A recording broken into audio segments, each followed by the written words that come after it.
हर एक रीडिंग को देख के आप लोगों को लग रहा है हाय बस आ ही गया डीएम और दरवाजे पे ही खड़ा है। लेकिन सालों साल टैरो रीडिंग देखने के बाद भी वो चीज़ आपसे रेजोनेट नहीं करती है और आप लोग जो है सर पीटते रह जाते कि ये हो क्या रहा है, कि आखिर ये रीडिंग मेरे साथ रेजोनेट क्यों नहीं कर रही है। क्योंकि उस रीडर ने तो बोला है कि डीएम बस आ ही गया, फिर डीएम का तो क्या, डीएम का एक बाल तक आपके दरवाजे पर नहीं आता। तो ऐसा क्यों होता है? क्योंकि आप लोगों के पास एक्यूरेट मेथड नहीं है।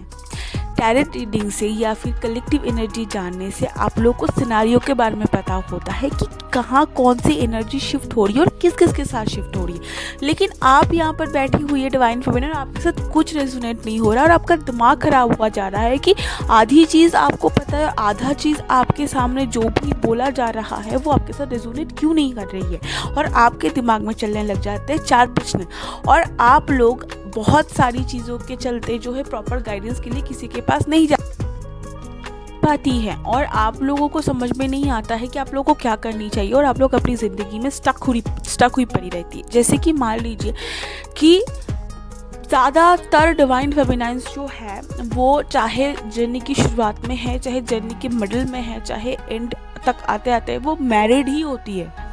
बहुत सारी डिवाइन फेमिनाइन्स जो है थर्ड पार्टी में भी जाती है और वो लोग मैरिड होती है, क्योंकि ये ना वो खुद से नहीं करती है लेकिन परिस्थितियाँ ऐसी बन जाती है, प्रॉपर कोचिंग नहीं मिलती है और आवाज़ उठाने का दम नहीं बनता है क्योंकि उनके पास स्पिरिचुअल ग्रोथ नहीं होता। इन सब चीज़ों के चलते जो क्या होता है, प्रॉपर गाइडेंस नहीं है, प्रॉपर कोचिंग नहीं है, तो वो लोग फंस कर उस सिचुएशन में रह जाते हैं वो सारी डिवाइन फेमिनाइन्स। तो उनके लिए क्या होता है, वो लोग आगे नहीं बढ़ पाती है और उन लोगों की मैरिज इधर उधर हो जाती है।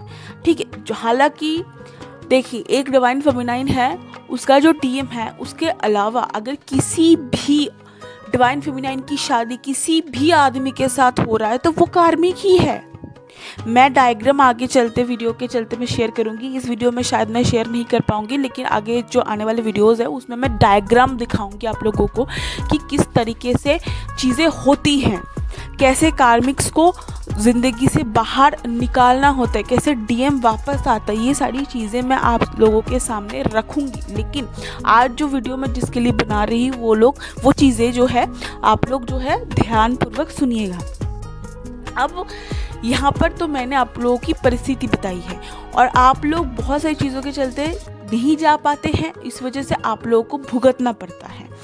डिवाइन फेमिनाइन्स आप लोगों के लिए मेरी गाइडेंस अभी ये है कि पहले जर्नी को समझना है आप लोगों को, ठीक है, फिर जाकर आप लोगों को एक एक स्टेप आगे बढ़नी है, फिर जाकर आपको अपनी ज़िंदगी के हिसाब से एक्शन लेना है और डीएम को आपको छोड़ देना है। कैसे छोड़ देना है, उसको साइड रख देना है, उसकी तरफ नहीं जाना, नहीं भागना, नहीं चेस करना, उसको कुछ नहीं करना, क्योंकि डीएम को कंट्रोल आप उसके पीछे भागकर नहीं कर सकती है divine feminines. I hope you understand. ध्यानपूर्वक सुनिएगा। अभी बात पता है क्या है कि जैसे कि डिवाइन मैस्कुलाइन को इस जर्नी में आपको एक तरफ साइड में रखना होता है, क्योंकि उसके पीछे देखिए सोल एक है। अगर आप भाग रही है ना डिवाइन फेमिनाइन, तो वो भी जाहिर सी बात भागेगा ही भागेगा, क्योंकि वो एनर्जी फ्लो करने लग जाती है। जैसे कि आपका मन हो रहा है कि आपको डीएम से बात करनी है, तो आपको डीएम से बात करने के लिए आप व्हाट्सएप खोल रही है, उसको मैसेज करिए, फौरन ब्लॉक। इसका मतलब ये है कि आप को मन कर रहा है उससे बात करने का, आप जा रही है उससे बात करने के लिए, और जैसे ही आप जा रही है आप भाग रही है उसके पीछे, तो जाहिर सी बात है सोल भाग रहा है, तो सोल का पुरुष रूप वही है, तो वो भी भाग जाएगा। तो इस वजह से यहाँ पर डिवाइन फेमिनाइन्स बाहर से कोई भी एक्शन लेकर डीएम को कंट्रोल नहीं कर सकती है। वैसे डीएम के लिए भी ये है, लेकिन मैं फेमिनाइन एडवाइज़र हूँ तो मैं फेमिनाइन एडवाइस ही करती हूँ, फेमिनाइन्स को ही एडवाइस करती हूँ। अब ध्यान से सुनिएगा, तो उसको रख दीजिए आप साइड। अब हो जाइए अपनी ज़िंदगी में फोकस। क्या करनी है आपको?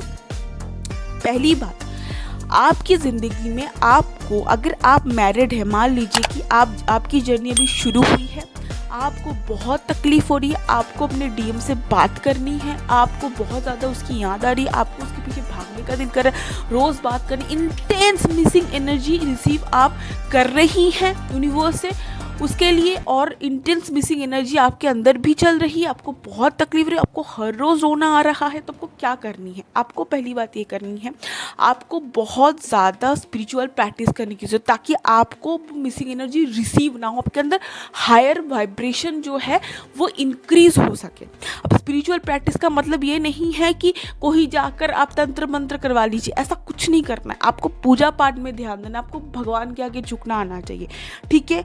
अपने आंसुओं को कंट्रोल कीजिए, स्ट्रॉन्ग बनिए अंदर से, ओके।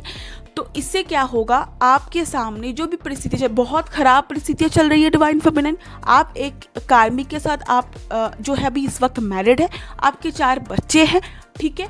तो उसके बाद क्या होगा कि आप बहुत ज़्यादा टूट रही है, तो आप सिचुएशन को टैकल नहीं कर सकती हैं। तो आपको सिचुएशन को टैकल करने के लिए पहली बात, आपको आंसुओं को पोंछना पड़ेगा, आपको अंदर से स्ट्रॉन्ग बनना पड़ेगा, आपको बहुत ही ज़्यादा अपने आप को स्टेबल रखना पड़ेगा, अपनी बातें मजबूती के संग आगे रखना पड़ेगा, आपको बोलना पड़ेगा कि आपको इस मैरिज में नहीं रहना। क्योंकि एक डिवाइन फेमिनाइन जिस भी कार्मिक के साथ मैरिड होती है, वो कार्मिक होता है और वो ज़िंदगी तबाह करने के लिए आता है, क्योंकि वो एक गुरु भी होता है, वो आपको ट्रिगर दे देकर सिखाता है। क्योंकि एक डिवाइन फेमिनाइन जब वो जन्म लेती है, वो सिर्फ डिवाइन फेमिनाइन एनर्जी के साथ जन्म लेती है, लेकिन वो डिवाइन फेमिनाइन नहीं होती, उसको डिवाइन फेमिनाइन में तब्दील होना पड़ता है। इसलिए बहुत सारे लोग आपकी ज़िंदगी में आएंगे आपको डिवाइन फेमिनाइन बनाने के लिए, इसलिए आपको बहुत तगड़ी वाली मेहनत करनी पड़ेगी।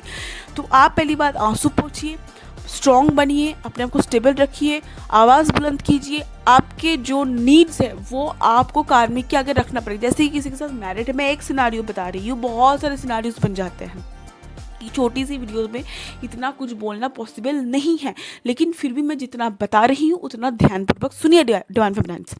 तो आवाज़ बुलंद कीजिए और अपना हक जो है रखिए, आप इसकी बातें कीजिए कि आपका रिक्वायरमेंट ये है, आपको ये चाहिए, और उस मैरिज से निकलने की कोशिश कीजिए। अपने बच्चों को, अगर आपके पास दम नहीं है उस मैरिज से निकलने का, आपको नहीं पता आप क्या खाएंगी आगे जाकर, ठीक है, आप क्या करेंगी, अपने बच्चों को कैसे पालेंगी, इन सब चीज़ों के लिए आपको अकेले ही रहना पड़ेगा। आपको मजबूत बनने के लिए आपको जो है आगे चलना पड़ेगा, अपनी बातें रखने का दम जो है आपके अंदर होना चाहिए, समाज के आगे लड़ने का दम होना चाहिए। एक माँ को जो है वॉरियर बनना पड़ता है, उन चीज़ों को आपके अंदर जो है आपको डालना पड़ेगा, ताकि आप समाज के आगे लड़ सके, लड़के उस मैरिज से निकलिए बाहर। क्योंकि कार्मिक के साथ आपकी ज़िंदगी कभी अच्छे से नहीं चल सकती। जैसे ही कार्मिक को आप साइड रख देती है, आवाज़ बुलंद करके अपनी हक की बातें करती है, डिवोर्स लेती है, बच्चों को संभालने की कोशिश करती है, आगे चलती है, आगे बढ़ती है, अकेली ज़िंदगी गुजारती है, इंडिपेंडेंट बनती है, मजबूत आवाज़ के साथ, मजबूत दिल के साथ आप आगे चलती है, तो क्या होता है, आपके अंदर टफ एनर्जी इंक्रीज होती जाती है। तो कार्मिक वैसे ही आपकी ज़िंदगी से जो है बाहर, आप खुद ही पहले 1 साल आप खुद ही बहुत सारे कार्मिक्स को आप खुद ही बाहर निकाल लेती हैं, लेकिन उसके बाद फिर धीरे धीरे जैसे आप ऊपर उठती चली जाएंगी, तो बहुत सारे कार्मिक्स फिर खुद ही बाहर चले जाते हैं, आपकी ज़िंदगी से दूर चले जाते हैं। तो ऐसे जो है ना जर्नी चलती है और आपको जर्नी में काम करना पड़ता है, फिर जाके क्या होता है, आपकी जर्नी आगे बढ़ने लगती है। लेकिन इसको मैं ऐसे कह सकती हूँ कि ऐसा नहीं है कि ये बहुत छोटा प्रोसेस है, आपके स्पीड के ऊपर डिपेंड करता है कि आपको जर्नी कितने साल तक चलानी है।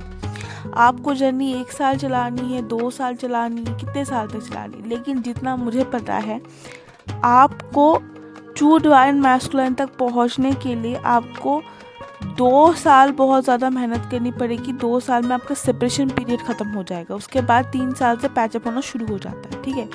अब 3 साल का मतलब क्या है, जैसे कि मैं आपको बताती हूँ, 2 साल तक आप लोगों को करना पड़ता है मेहनत, उसके बाद फिर सेपरेशन पीरियड जैसे ही ख़त्म होता है, उसके बाद फिर जो 3 साल का पीरियड शुरू होता है, वो समय जो होता है वो आप लोगों के ऊपर होता है कि आपको कितने दिनों में जो है रियूनियन लेना है। 3 दिन में लेना है, 3 हफ्ते में लेना है, या तीसरे साल में लेना है, मतलब वो तीसरा साल पूरा होते होते आपको लेना है, मतलब 3 साल तक जर्नी को लेकर जाना है, या फिर 2 साल के बाद फिर 3 हफ्ते के अंदर रियूनियन लेना है, या 2 साल के बाद फिर 3 महीने के अंदर रियूनियन लेना है या 2 साल के बाद फिर एक और साल, यानी कि तीसरे साल में रियूनियन लेना है। ये आप लोगों के ऊपर डिपेंड होता है। फिर दूसरा साल आप देखिए, 2 साल आपको मेहनत करनी पड़ेगी।